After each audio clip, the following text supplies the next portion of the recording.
میں نے متعدد لوگوں کو کہتے سنا ہے کہ یہ دنیا امتحان ہے اور انسان کو سزا کے طور پر یہاں بھیجا گیا ہے۔ انسان سے ہماری مراد حضرت آدم ہوتی ہے۔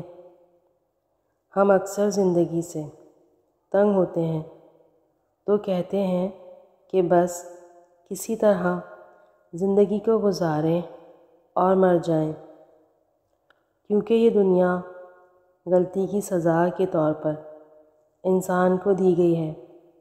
حضرت آدم کی غلطی کو اس طرح سے یاد کرنا گناہ میں شامل ہو جاتا ہے۔ ہمیں اختیار نہیں کہ ہم حضرت آدم کی غلطی کا حوالہ دیں، کیونکہ وہ اللہ کے نبی تھے۔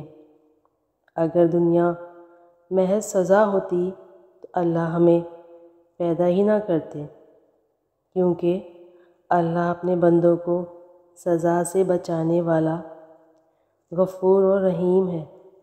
اگر دنیا محض سزا ہوتی تو اللہ خودکشی کو حرام نہ کرتا، پھر جب انسان زندگی سے تنگ آتا تو خودکشی کر لیتا۔ زندگی خوش اخلاقی کے ساتھ، زندہ دلی کے ساتھ جینی چاہیے، جس کی مثال ہمارے پیارے نبی صلی اللہ علیہ وسلم ہے۔ خدا را زندگی کو بوجھ نہ سمجھیں اور اسے اچھی طرح سے جئیں۔ اور اس بات میں کتنی حقیقت ہے، کتنا سچ ہے، آپ لوگ پلیز مجھے کامنٹس کر کے بتائیے گا۔